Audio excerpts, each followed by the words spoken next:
वंदे पुरुषोत्तमम। श्री ठाकुर जी के भक्त उमादा ने श्री ठाकुर जी से पूछा कि राष्ट्र की उन्नति के लिए सबसे अधिक किस ओर ध्यान देना चाहिए। श्री ठाकुर जी ने कहा कि सबसे अधिक विवाह और सुप्रजनन की दिशा में ध्यान देना है। यदि विवाह और सुप्रजनन ठीक रहे तो उसके जरिए और भी चीज़ें विकसित हो सकती हैं। यदि कोई एक दो पीढ़ी तक शिक्षा न भी पाए एवं घोर गरीबी में जीवन व्यतीत करें, सुख सुविधा स्वाच्छंद का मुख दर्शन कभी न हो, पर यदि वह सद्वंशज हो एवं कुल कृष्टि ठीक रहे तो उसकी उन्नति का रास्ता कभी खराब नहीं होता है। ऐसी उन्नति का रास्ता खराब करके चाहे जितने भी सुशिक्षा ऐश्वर्य प्राचुर्य स्वाच्छंद के बीच क्यों न रखा जाए, वह किसी भी तरह मनुष्य नहीं बन सकेगा। मनुष्य कौन बनेगा? वह तो जन्म विधि के अनाचार के कारण नष्ट हो चुका है। उसकी असलियत को तो ढूंढ पाना मुश्किल है। वह चिरंतन अपने खाम ख्याल में हमेशा के लिए अपने को खो चुका है। पापाचार्य कदाचार्य संत छू ये थाय विधि रोष निःसंदेह जानियो तथाय निष्फल पुरस्कार देव बलवान। अर्थात जहाँ पापाचार कदाचार प्रज्वलित है वहाँ यह निश्चय जानो कि भाग्य की विडंबना है। सारे प्रयत्न व्यर्थ हैं और अर्दिष्ट ही शक्तिशाली है। अर्थात वहाँ पूर्व संचित कर्म ही बचा सकता है। भूपेश दादत्त एक पुस्तक लेकर आए। श्री ठाकुर जी पूछे, हाथ में क्या है रे? भूपेश दा बोले, गाड़ी का कैडलॉग तालिका है। श्री ठाकुर जी बोले कि चश्मा लेते आओ। सेवादी ने चश्मा ला कर दिया। श्री ठाकुर चश्मा लगाकर उसके पन्ने को उलटने लगे। देखने के बाद उन्होंने एक गाड़ी के संबंध में कहा, उसका डिजाइन अच्छा है। भूपेश दा बोले, आजकल तो गाड़ी की परमिट मिलना मुश्किल है, उसके अलावा दाम भी बहुत अधिक है। श्री ठाकुर जी बोले, तुम लोग चाहो तो सब कुछ कर सकते हो। ऐसा कोई भी काम नहीं है जिसे तुम लोगों से नहीं हो सकता है। मुझे स्वयं गाड़ी में चढ़ने की इच्छा नहीं होती, पर और सभी लोग गाड़ी में चढ़कर घूमते हैं तो मुझे अच्छा लगता है। छोटी मौसी माँ निकट में बैठी थी। उन्होंने कहा, आपका तो यह नशा है। मनुष्य को देना अच्छा लगता है, खिलाना अच्छा लगता है, कपड़ा पहनवाना अच्छा लगता है, इसमें ही आपको आनंद मिलता है। श्री ठाकुर हंसते हुए बोले, आनंद पाने की तो बात है, जिसको जिस काम में आनंद मिलता है उसमें ही तो सुख है। क्या मैं कम स्वार्थी हूँ? बहिरागत एक भाई ने कहा कि मेरी अवस्था अच्छी नहीं है। मेरा एक लड़का सेकेंड क्लास में पढ़ता है। लिखने पढ़ने में आग्रह तो खूब है, स्वयं लिखता पढ़ता भी है, परीक्षा में कोई खराब नहीं करता है। जब ज़रूरत रहती है तो मुझसे भी पूछ बैठता है, पर उसकी माँ को न जाने क्या जिद हो गई है। कहती है एक प्राइवेट ट्यूटर रखना होगा। लड़का खुद कहता है मुझे प्राइवेट ट्यूटर की ज़रूरत नहीं, पर माँ को इसके लिए जिद है।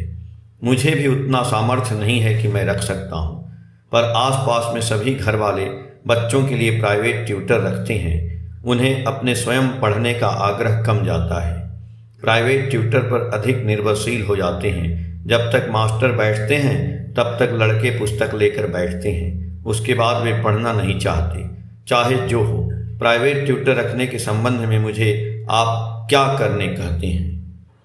श्री ठाकुर जी बोले, तुम्हारी स्त्री शायद यह सोचती है कि प्राइवेट ट्यूटर रहने से लड़का का रिजल्ट और भी अच्छा होगा, इसलिए ऐसा कहती है।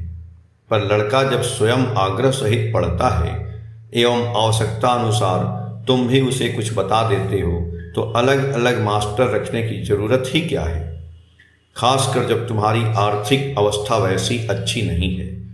पर प्रयोजन रहे या नहीं, तुम प्रतिदिन उस समय तक पढ़ने के समय लड़के के नज़दीक बैठो एवं दो चार बातें पूछ लिया करो। जब उसका उत्तर वह न दे सके तो अच्छी तरह उस प्रश्न का उत्तर बता दो। उसमें माँ की धारणा बन जाएगी कि लड़के के प्रति नज़र रखा जाना। यदि संभव हो तो बीच बीच में लड़के के लिए एक डिब्बा मक्खन खरीद कर उसकी माँ के हाथों देकर कह सकते हो, भात खाते समय उसे थोड़ा मक्खन देना, उससे पढ़ने लिखने में उसके दिमाग को बल मिलेगा। इस प्रकार कुछ करते रहने पर उसकी माँ खुश हो जाएगी। माताएं सब समय यह देखना चाहती हैं कि उनके बच्चों के प्रति स्पेशल अटेंशन, विशेष ध्यान दिया जा रहा है या नहीं। जो हो, तुम्हारी बात बिल्कुल सही है। बच्चों को सिर्फ मास्टर साहब पर निर्भरशील होने देना किंतु ठीक नहीं है। हर समय कुछ करके जानने की प्रवृत्ति को जगा डालना चाहिए। प्रधान चीज है पढ़ने लिखने में इंटरेस्ट, अनुराग पैदा कर देना, जिसके कारण बच्चे स्वयं पढ़ने लगेंगे। यदि किसी विषय को नहीं समझ पाता है और उसे समझने के लिए स्वयं चेष्टा नहीं करता है, दिमाग नहीं लगाता है, केवल दूसरा व्यक्ति ही उसकी सहायता करता रहे, तो उसका मस्तिष्क कभी खुल नहीं सकता है। न कोई चिंता कर कुछ सीख सकता है, न समस्या का समाधान ही कर पाता है। ऐसे व्यक्ति बहुधा जीवन संग्राम में भी संकट में पड़ जाते हैं। प्रमुख बात है बच्चे की मौलिकता का विकास। स्वयं दिमाग लगाए बगैर मौलिकता का विकास नहीं हो सकता। इसका अर्थ है कि बच्चे पुस्तकों का जितना कम व्यवहार करेंगे उतना ही अच्छा है। जिस प्रकार पठन की आवश्यकता है उसी प्रकार पाठन की। जो विषय समझता है और उस विषय को दूसरे को समझा पाता है तो उसकी समझ ठोस हो जाती है। हर लड़का अपने क्लास से लेस एडवांस्ड, पढ़ने में पिछड़ा, एक लड़के को पढ़ाने लिखाने में सहायता करे तो मेरे मतानुसार यह सबसे अच्छा होता। ऐसा करने से वह थ्रुअली पूर्ण रूप से सीखता है एवं समझाते समय उसे यह पता चल जाता है कि उस विषय को समझने में कुछ त्रुटियां कहाँ रह गईं।